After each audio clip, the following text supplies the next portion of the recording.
Peggy 16.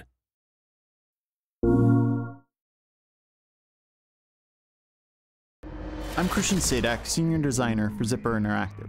Today we'll be exploring the various ways you can enjoy our first PlayStation Vita title, Unit 13.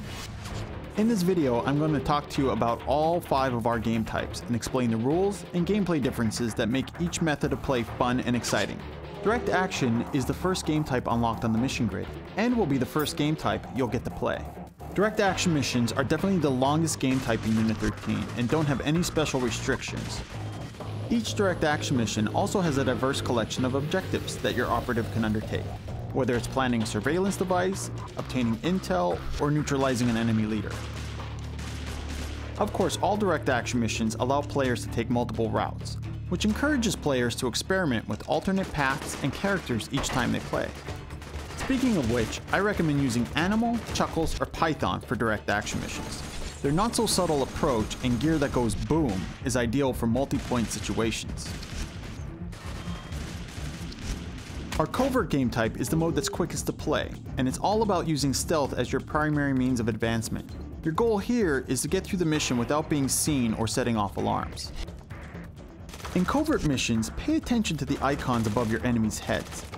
If you haven't been spotted, but a bad guy has seen or heard something, then a suspicious icon appears over their head. In fact, use Ringo. Not only will you take out enemies quietly and efficiently with the suppressed submachine gun, but you'll also receive big scoring bonuses thanks to his collection of short range and stealthy bonus skills. If you are detected, the enemy's awareness changes to alerted, and once they call their buddies over the radio, it's game over. That's why it's important to eliminate the enemies that see you before they can call any alarm. Do that, and you're in the clear. It should be noted that if you're spotted by an enemy camera, you'll have to take it out quickly or risk failing the mission. And activating a laser tripwire automatically fails the mission. Just remember to stay hidden and don't get spotted in the first place. Avoid enemies, use suppressed weapons, avoid sprinting, use cover, and melee your enemies to keep from making too much noise. Of course, if you're really good, then it's possible to complete Covert missions without eliminating a single bad guy. In fact, you get a big scoring bonus if you can pull it off.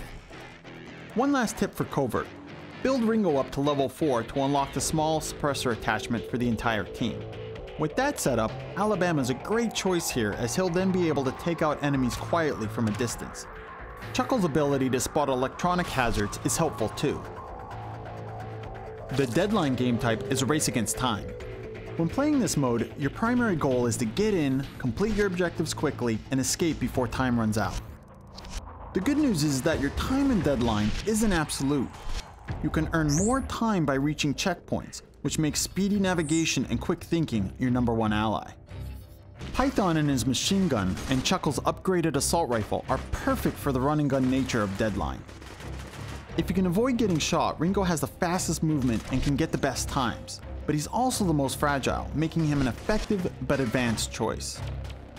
A good tip to remember for all Deadline missions, regardless of their objectives, is to avoid sneaking around, trying to defuse every charge, or do other time-consuming things.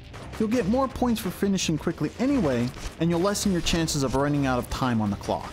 Don't underestimate the usefulness of flashbangs and smoke grenades in this mode either. They can stun and distract your enemies and hide your movements in a pinch. Our Elite game type will test your skills. Unlike our other game modes, Elite has a health bar to watch instead of regenerating health. Plus, if you die, you can't restart from checkpoints. You'll have to start the mission all over again. Don't get too intimidated though. Elite missions aren't as long as some of the other game types, and your health refills when you hit the checkpoints. Just remember to avoid getting hit. More health at the checkpoints means more bonus points when you're done.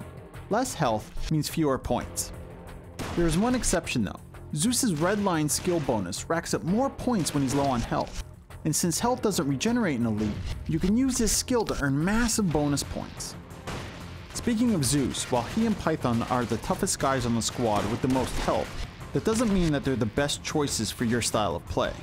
Alabama and a suppressor can do major damage from afar, while his claymores allow you to take out enemies tactically while avoiding harm. If you run into too much trouble with Elite, remember, use cover and suppressed weapons often, and watch for placed traps. and you definitely don't want to run into the Elite exclusive poison gas traps. Our last game type is our High Value Targets mode, or HVTs. HVTs are only unlocked after earning enough stars in the other missions. High value targets are the supreme enemy leaders, the worst of the worst, and they need to be eliminated. Though your health regenerates as normal in the HVT game type, there aren't any checkpoints to save you on your way to each leader. And like Elite, these missions aren't going to be easy. They're highly challenging and offer unique boss battles at the end, unlike our other missions. Win an HVT mission and you'll have plenty to brag about to your friends. And you'll be able to share that mission using the PlayStation Vita's Near feature. But we'll be back with more on what you can do with Near, and also explore Unit 13's unique feature set in regards to sharing and competing with your buddies. Until next time, my name is Christian Sadak. Thanks for watching.